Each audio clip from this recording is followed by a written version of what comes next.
Welcome to Returning to Soul, a podcast for lawyers and other high achievers seeking deeper meaning, purpose, and fulfillment in their work and lives. My name is Jessie Brown.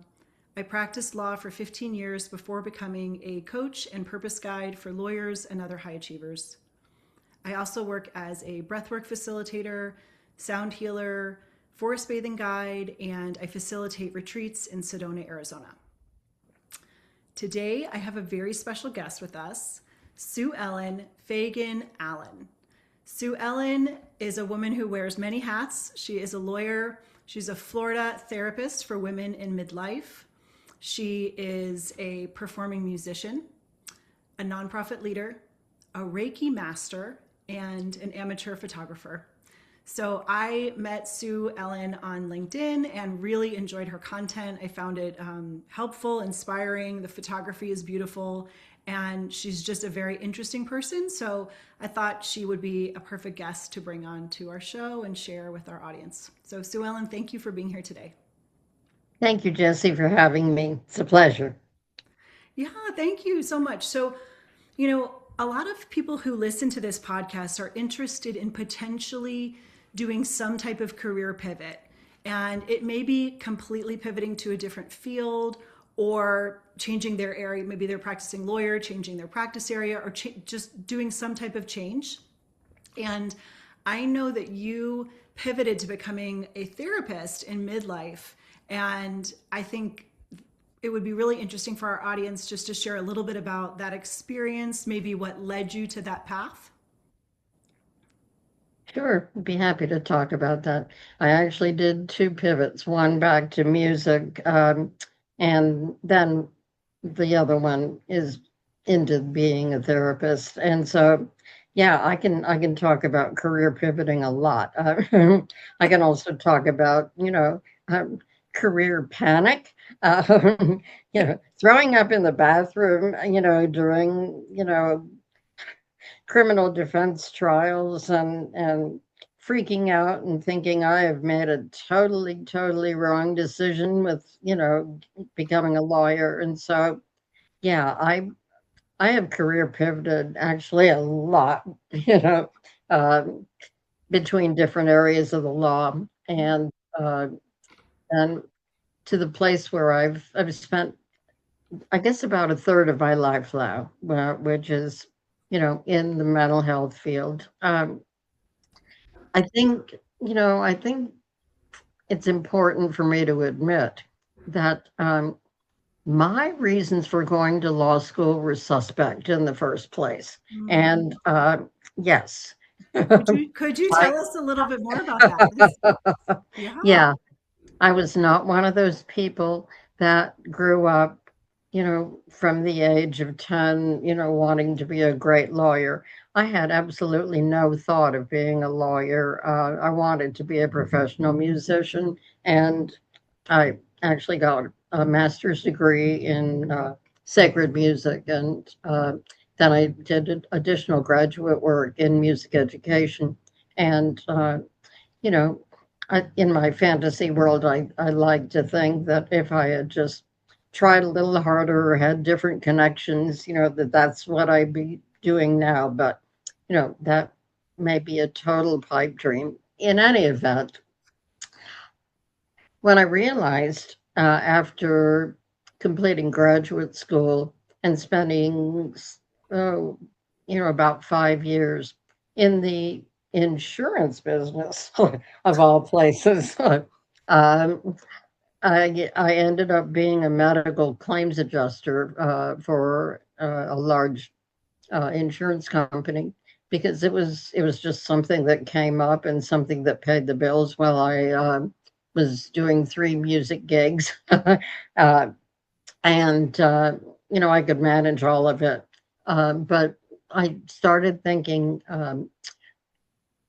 this is a lot of time to be spending, on something that really does not get me at all. I mean, it does not energize me when I wake up in the morning and think, oh, gee, I get to go be an insurance adjuster and deny people's claims.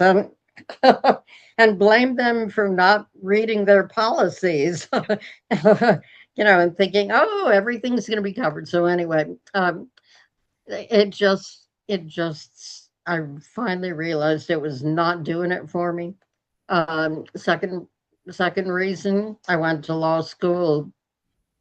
Um, it was the 70s, the mid 70s. I was a woman with a liberal arts degree. I was actually denied two promotions at the insurance company that I was very qualified for. One was because, Suellen, we have to give it to Mr. X because he's a married man with a family. Um, Second was a manager gave the promotion to a buddy of his, and then I was asked to train the buddy to do the managing job, to which I replied, um, can I say bad words on this podcast? Uh, oh, well, I'll just say, oh, heck no, I Yeah. will not. Yeah. So Good for you. um, I went to law school to show them, Mm. you know, the prize they had given up. so, uh, so revenge, escape from boredom, and a friend of mine that I sang with in a choir Mhm. was going to law school, and without my even knowing it, behind my back, had signed me up for the LSAT. I said, "You did." Wow. Wow. But I'm never one to back down from a challenge, and so you know, I said, "Why not? What the heck?" Yeah. That's how I ended up in law school. Um, you know, Fast forward, throwing up in the bathroom before trials, and feeling responsible for clients and just, not knowing how to maintain boundaries, and protect myself from the toxic stuff that was going on in other people's lives. And I just realized after, 10 years in practice full time, no, this is not me. Yeah. This is not me. I What I did then was it wasn't a complete pivot because I never got out of music Mhm. completely. I happened to at one point in my legal career, I joined a firm um, with another woman who was a very talented amateur musician. We ended up being approached by some professional chamber players Mhm. who wanted to start a chamber music series in Orlando and put on concerts during the summer. So she and I and a financial planner that we knew, we started this organization, um, and it morphed into what is Central Florida's professional orchestra now, the Orlando Philharmonic. And so the pivot I made was I just, I made myself indispensable to this organization. And it's like, okay, you've got, you've got a musician attorney who's got expertise in all these different areas. And so it wasn't like, going from black to white. It was just like, okay, I I found something Mhm. that first of all I loved doing. Mhm. Second of all, I was able to merge it, Mhm. with some expertise I had in the law. And it just kind of evolved naturally. I was involved with them for 6 years. After that, I had done all I could for them, and it was time to move on. And an opportunity came up to grow and manage a music learning center within retail, a large retail music store, part of a national chain. And again, I was able to use some legal expertise there, um, along with, my love for music. And so, what I ended up doing, I was advocating for the instructors that I hired. They were being paid as independent contractors, but they were being expected to do things that employees Mm-hmm. were expected to do. And I said, to Mm-hmm. upper management, nope, not doing it. Mm. Um, and so, being able to use my legal skills there in a different setting, plus facilitate, music lessons for like 350 kids a week. Very Wow. cool. Very cool. So overall, that decade was spent not completely out Mm-hmm. of the legal field, but it was kind of a detour and much needed. It was, I was not throwing up in the bathroom anymore, and so I considered that, hey, this is definitely winning. But um, after after that decade, I realized, okay, um, you are not getting any younger. You need to decide what you're going to do when you grow up. Uh, I had always had an interest in mental health Mm-hmm. and had read voraciously, Mm-hmm. on the subject probably since my 20s. Mm-hmm. Um, as a young assistant public defender, I had represented people in Baker Act hearings, which involuntary commitment. Um, and I got fascinated with, you know, that aspect of the law. And so, um, and there were some additional reasons, Mm-hmm. personal reasons. Mm-hmm. Um, there was some chaos in my family Mm-hmm. uh, growing up, and I didn't inherit the chaos, but I inherited some coping skills, let's say, Mm-hmm. for the chaos that had worked for a long time and ceased working. Mm-hmm. So I ended up going to therapy myself. Mm-hmm. It was extremely helpful. Mm. And I decided this this is really transformative. Mm. This is what I want to do. Wow. And so um, I took a big chance. Mm-hmm. I took a really, really big chance.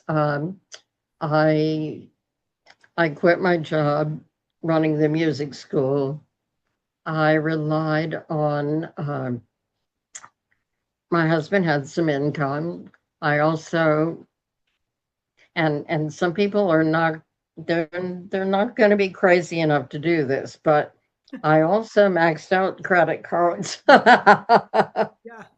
because I was that committed to it. I've always been a risk taker, by the way, and I did a few wills and trusts and guardianships, along the way.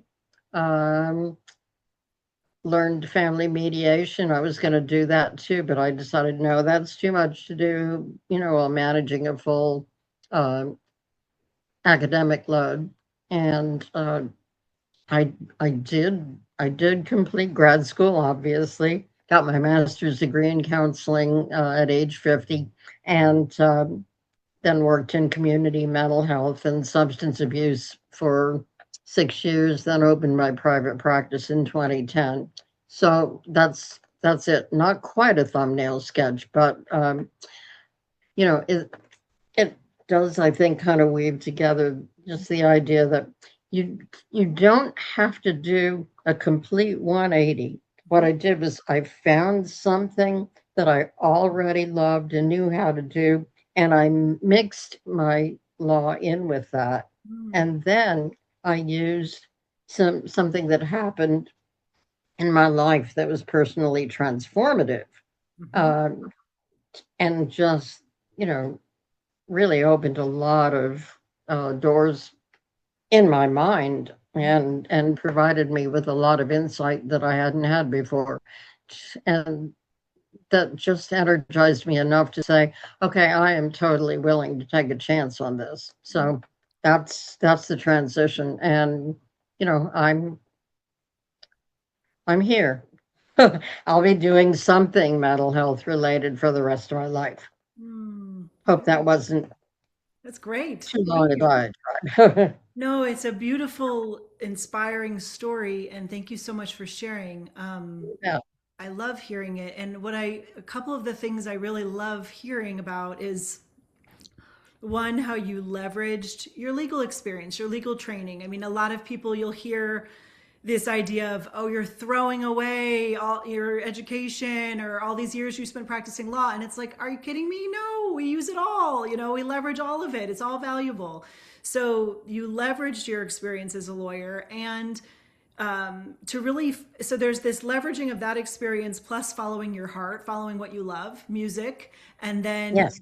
the experience you had in therapy and your love of your interest in mental health. So it seems to me like following your heart and also your curiosity, and your Yes. what interests you, so and doing what feels meaningful to you as well.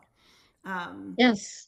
And Yes. one of the things I love about it is it's not that you had to look out there for guidance. It's like it's already here. And I think about that with my clients. I do a 6-month program called like the Purpose Discovery Program. It's a little different than my career coaching. It's quite Yes. different. And we talk about the golden thread that's really running through your life since you were a child. And we see these golden threads. So you had this interest in mental health from a young age. You had this love of music from a young age. You're Yes. obviously a fiery, passionate advocate.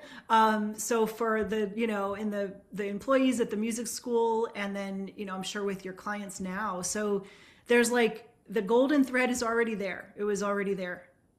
Yes, yes, and I think everybody's got one. Me too. Um, Sometimes they're buried really, really Mm-hmm. deep, Mm-hmm. you know, under layers of societal expectations, maybe parental expectations of, what a person is supposed to do hundred with percent. her life, you know, A hundred and percent.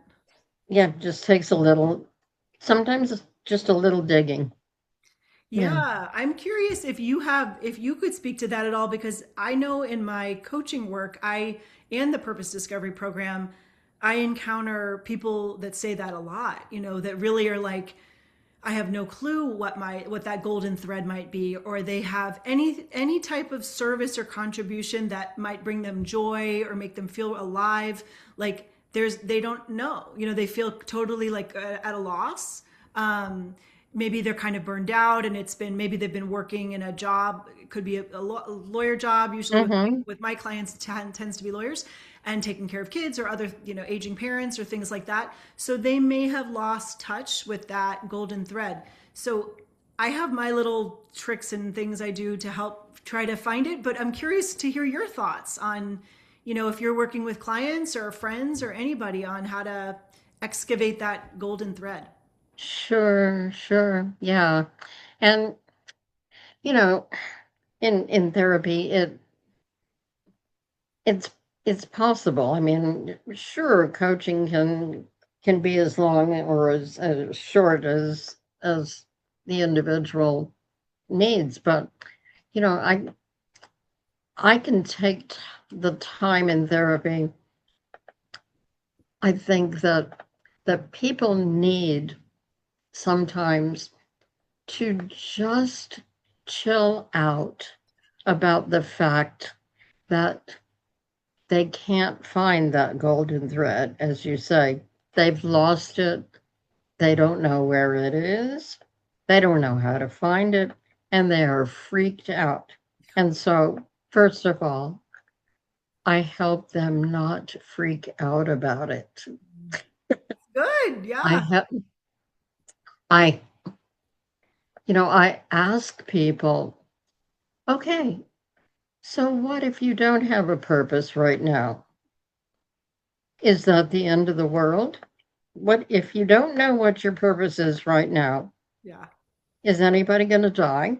Is anybody going to go to jail?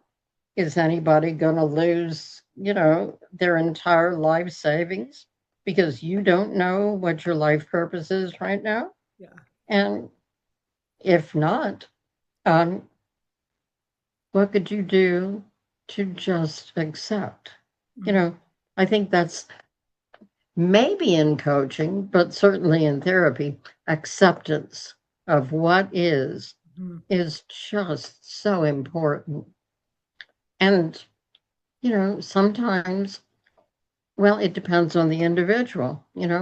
Sometimes I need to help them with somatic work to get their mind and body working together because Yep. I mean, they're just so wrapped tight, Yes. and they need to not only relax their mind but relax the body first. Okay, so as we work on that, what I suggest to people is just, and it's so easy to do now because you can dictate voice files into your phone. Yeah. Just as you go about your day, just talk to yourself about what you're experiencing, what you're seeing, what you're noticing, what you're feeling. And this is where, my mindfulness training has helped. Just the ability to be in this life and to be present and you know, to notice. What are you noticing and what is your reaction? Mhm. You know, do you did you come across something you like, something you really didn't like, something that surprised you, something that made you cry, Mhm. something that made you laugh, something that disgusted you, and just keep a log. And in doing this, you start getting to know yourself. You start getting to see patterns. Oh, I like these types of things. I don't like these types of things. You Mhm. know, I mean, how do you feel when you're physically active? How do you feel when you're mentally active in different states? How do you feel just being? How do you feel just breathing? Mhm. And so it's really just it's self-awareness 101 to Mhm. me. And, Mhm. you know, if clients can relax, if people can relax, and yes, I've seen them learn to be able to relax. Um, they can, and if they can feel safe enough, Mhm. just to be present with themselves, that's that's the start. They can start learning about themselves, maybe relearn the things that they didn't know before, Yeah. and start building sort of a catalog Yeah. of you know experiences that I'd like to pursue more of, if that makes sense. It does. I mean, I love what you're sharing because especially the piece about starting with, relaxing, pausing, relaxing the body, it reminds me of how our nervous system, like when we're in that, fight or flight or go, go, go mode, which I know I lived it like for many years, and many people clients. Yeah, I'm sure you felt that way too, Yeah. working in big law. Yeah. Yeah. So, and I know I read a lot of books about the brain and things like that. Like it's very hard to learn or have insights when you're in that state. You're kind of in survival mode and your brain You is, can't. you can't. Yeah. Yeah. Right. Yeah, So these insights, the golden thread, these concepts, they're sort of subtle and they're not related, as you said, to survival. No one's going to die if we don't figure this out. There's nothing's really. So if your brain and body are in, I mean, this is I'm not a mental health therapist, but this is how I see it. If we are in that activated fight or flight, go, go, go, maybe hyper vigilance, scanning for things going wrong, very right, anxious, it's like maybe not even possible to have those types of insights. And right. so Yeah, yeah, starting with the deep relaxation, that nervous system regulation, maybe calming the mind, calming the body, And then, like you said, just mindfulness, just starting to pay attention to what's already there, what's already alive. And something I do with clients, it's somewhat similar, is I'll call it like an energy audit, is going through your day, especially if we're talking about career, looking at what work tasks, what work environments, what interactions energize you. Maybe you even experience a flow state, you're really engaged, you kind of lose track of time, or drain you, it's like, ugh, at the end of it. And like, or you really have to push yourself to do it. It takes so much energy to just do it. Yes. And so that Mhm. can start to provide some awareness around, what type of I work love is that. aligned Yeah. with who you are, and maybe what type of work is Mhm. not as aligned with Yeah. your gifts and Yeah. strengths. Yeah. What lights you up Yeah. as opposed to what makes you want to sink into the floor? Yeah. Yes. Yeah. Precisely. So, Suellen, I know I mentioned at the start of our conversation, and I would love to hear more about this, that your experience with Reiki and being a Reiki master is just, Sure. it's so fascinating. And I would love to hear how you came to Reiki, your experience, how you may incorporate this in your life or your work. Sure. Yeah. Um, I got interested in Reiki right around the same time, just after I became licensed um, as a therapist. Of course, I was in midlife. I had some health challenges. I'd had a surgery that didn't heal properly, and I my body was just kind of blocked against it. And I had this very very odd, but not scary, just odd experience of being desperate one night before I went to bed, um, and saying, I don't want to have a, any more surgery. Mhm. You know, I, body, I would just like you to heal, or else I would just like to Mhm. say bye bye. Yeah. No, I wasn't Yeah. thinking of taking my life, but it was like, I'm done. Yeah. Let's let's either do this, please, or Yep. or not. I woke up the next morning. I was completely healed. Wow. you know, and so I'm sure some people would call that a God thing. Um, I just I saw it as an example of just the brain body being a unified whole Mhm. where all the parts talk to each other. Mhm. And if everything is in sync, Mhm. or if one part needs something that much, the other parts are going to come to its aid. Mm. And I just, I started thinking about our medical system, our Western medical system. Hey, I'm not knocking it. Mhm. Okay. Yeah. It's probably saved my life a couple of times, but you know, I mean, it's like, okay, you go to a bone doctor, or you go to a heart doctor, or you go to a gastro doctor, or a psychiatrist. And it every person is treated as though, okay, you've got all these separate parts that are, just like totally independent of each other. And Eastern medicine doesn't see it that way. You know, just everything's a unified whole. Um, Different energy centers in the body. Chinese medicine says, okay, there are meridians Mhm. which conduct qi, Mhm. um, but and Ayurveda says there are centers, Mhm. um, chakras Mhm. up and down the spine that conduct energy. Um, but the body is unified. So I really, really wanted to explore that. Mhm. So I had some acupuncture, some Reiki, uh, just amazing experiences, just incredible experiences on an emotional level, a very deep emotional level. And I just decided I want to pursue this more.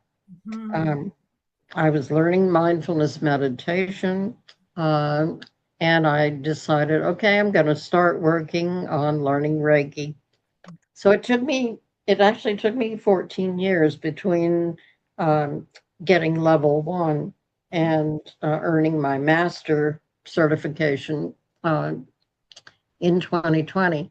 But it's something that, I've always been working on ever since, you know, gosh, as I say, midlife. Um, Mhm. and what's so valuable to me is that it not only helps me personally, but it helps me relate to my clients, you know, on a level besides just, okay, Mhm. what are you thinking? You Yeah. know, let's do cognitive behavioral therapy. Hey, again, not knocking it, but Yeah. it's you know, that doesn't work for everybody, Yep. you know. But when I start talking with some people about, okay, let's talk about energy, you Mhm. know, let's talk about rubbing your hands together, pulling them apart slowly, and feeling a tingle. Mhm. That's energy. That's energy. And can you give yourself energy? Mhm. Can you rub your hands together, generate energy, and feel in your body what feels like it needs attention? Mhm. And just put your hands. A lot of people will put them over their heart, their stomach, Mhm. shoulders, neck, back.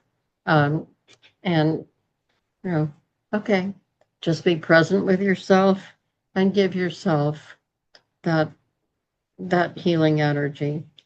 And I combine color with it too. It's like and breathe the color, breathe a soothing color into that area as you're laying your hands on uh, the area that needs attention. And for some people, that is like, wow. Yeah. So there are a lot of ways to deal with distress. So Mhm. I love it not only for me, but I love it for what I can do with it to help other people. So that's the story of that. It's beautiful. Thank you so much for sharing that. Sure. Yeah, I'm Thank very you for asking. Yeah, well, I don't, I don't have personal experience yet with Reiki, but about a year ago I was meditating and I had heard this concept somewhere of bringing your hands together, and so I thought, okay, I'll try this. I had been meditating for a while, and I think my eyes were closed, and I just brought my hands maybe in front of my heart space or whatever, and it was like I was like, wow, and it felt like a ball or something I could manipulate for a while. And then I got very curious. So every time I'd meditate after I was deeply relaxed, I would try to do it. And sometimes I could feel it really out here, sometimes more here. And I Hmm. just started, so I became very curious, and I'm still very curious about Reiki, but I don't have, so you were making me want to find someone locally that maybe I could try this with. That's really, really cool what you just said about your experience. And yeah, I would highly encourage you to pursue it. There are, you may have a school of Oriental medicine Mhm. nearby. Uh, and there also are many massage therapists that are also Reiki practitioners. So you might want to, investigate those areas. I think you would find it just fascinating, Yes. not only for yourself personally, but maybe, again, something that you can share with clients. But yes, it's very powerful. When I send distance Reiki Mm. to people, and I'm putting my hands over my heart, and I'm intending to send the energy, and I'm intending for the person to be well, and I get this most interesting experience. I start I start shaking physically, and not in a bad way, but it's like I know, and then I have a deep sigh of release, and Mhm. I I know, I know I've done something, you Mhm. know. It certainly helps me, and people have reported that it helps them as well. Now, is some of this the placebo effect? Of course it is. Of course it is. You Yeah. know, medication working is often a placebo effect. Hey, I'm going to take this medicine and I'm going to feel better. Um, guess what? You feel better. It's But, true.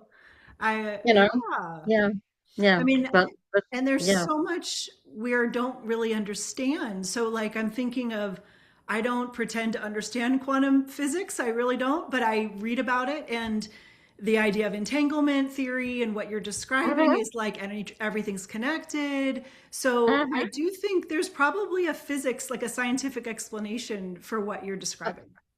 I think so too. Yeah. I'm a physics nerd now. I Cool. never took it in high school, but yeah. I mean, gosh, there's so much I mean, Yeah. and I'm a voracious reader, and I recently read an article that suggested the premise that the universe has a consciousness. Hmm. I believe that. And and Cool. I find that absolutely fascinating, you Yeah, I know. would love this article. When we maybe we could share it in the show notes, or I don't know if it's available, but that's a great, sounds really fascinating.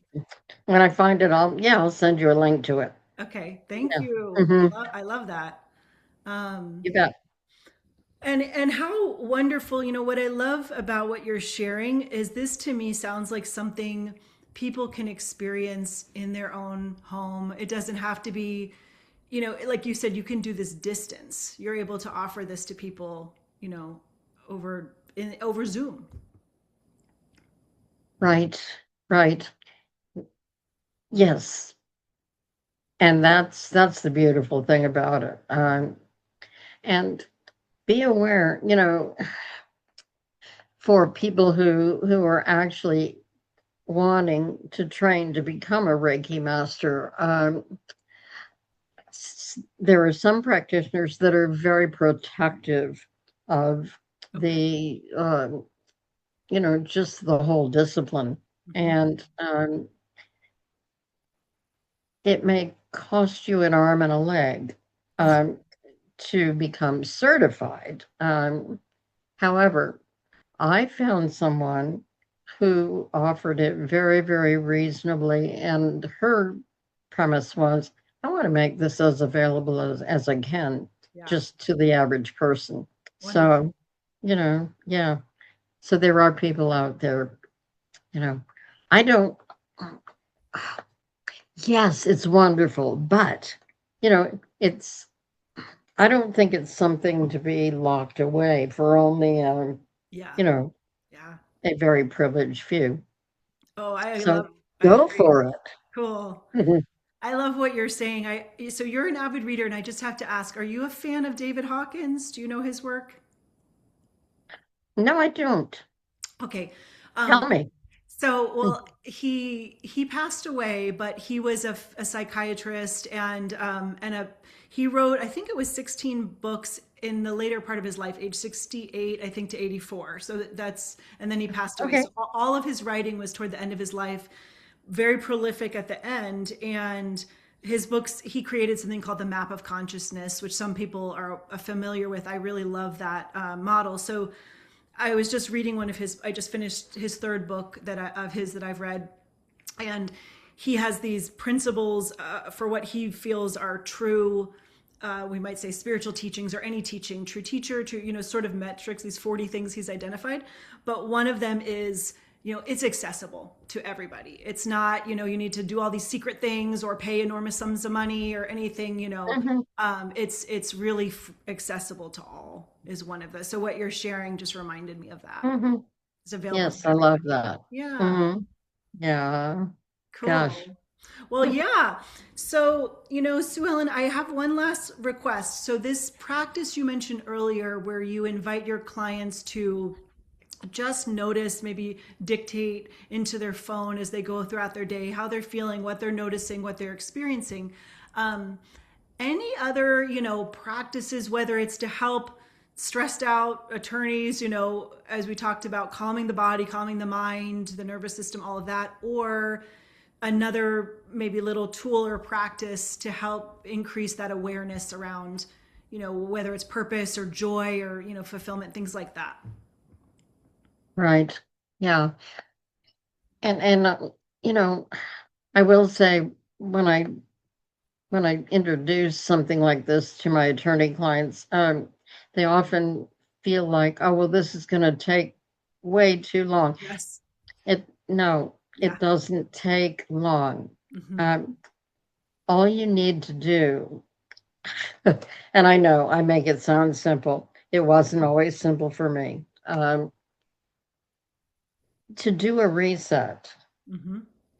just first of all, notice, and it may take a while to notice when you are getting stressed out. Most Hmm. people don't notice they're stressed out until they're absolutely at the brink. You Yes. know, um, so just cultivating an awareness through mindfulness. But Hmm. even without that, okay, set an alarm on your phone, for example, to go off at a random time. And when it does, just ask yourself, just get quiet. If you need to walk into the bathroom, if you need to go outside and just walk around your office, if you need to look out the window and ask yourself, what are you doing right now? Mm. You know, what are you thinking about right now? Mm. And just take a couple of breaths, notice some things around you. You know, Mm. if the stuff in your head is bothering you, get outside your head. Hmm. Notice I like to be outside. Hmm. Fortunately, my office looks out on the street, and we have beautiful greenery outside. But just notice things around you. Get really interested in them. Sights, sounds, smells, tastes. You know, um, just awareness, and just say to yourself, "Wow, how about that?" Mm. Something just really, really neutral. Um, Mm. there that is. Mm. And maybe you stretch a little bit, you know. Again, maybe you breathe. Maybe, hey, if you like being physical, just move your arms around, Yeah. move, or, you know, march up and down. Depends on where you are.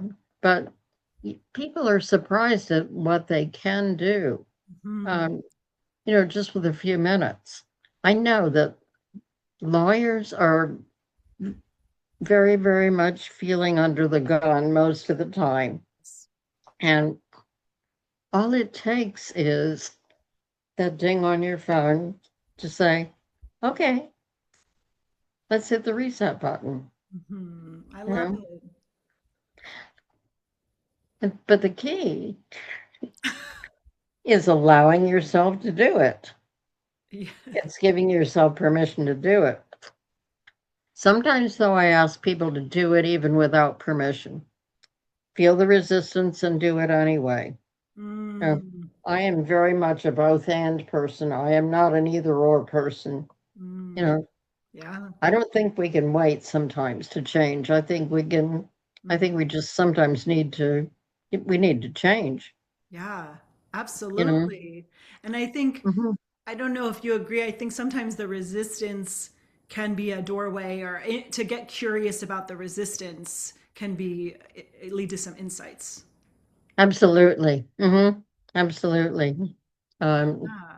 yes, if you can just notice your resistance Hmm. and say, wow, what is this resistance about? Not judging it, Yep. but Right. just, you know, inquiry. You know, what is this? You know, what stories have I been told about myself Hmm. that are propelling this resistance? Hmm. You know, what stories have I been told and bought into? you Yes. know, Absolutely. I love that. Yeah, it's really good. Um, Mhm. Thank you. yeah. Mhm.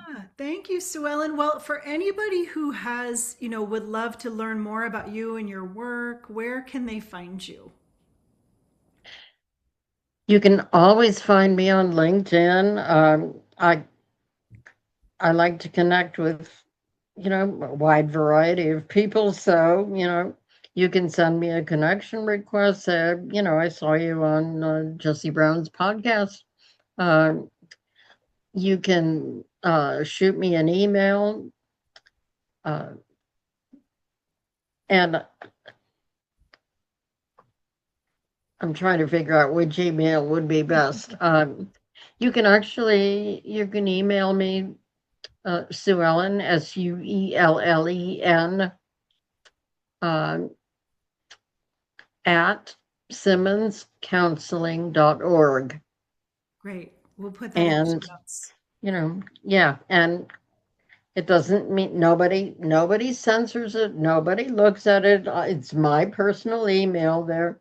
And, it doesn't mean that you're seeking therapy. Just means you want to hit me up with for a conversation. Yeah, And wonderful. so or you can, you can text me if you want. My number, and I don't mind giving this out, is 407-929-0142. And, you know, just say, would like to talk sometime. And, I'll set us up with a video chat. Um, so lots of ways to contact me. Well, thank you. That's very generous of you. And we will provide that contact information for anyone who would love to connect with you. So, Sue Ellen, thank you so much for spending this time with me and for sharing your stories, your wisdom with our guests. It's been so wonderful. And for all our listeners, thank you for spending this time with us. This is Returning to Soul, and I'm so glad you're here. Until next time, be well. And if you found this episode helpful, I invite you to like and subscribe and share this with anyone who might find it helpful. Thank you. Thanks, everybody.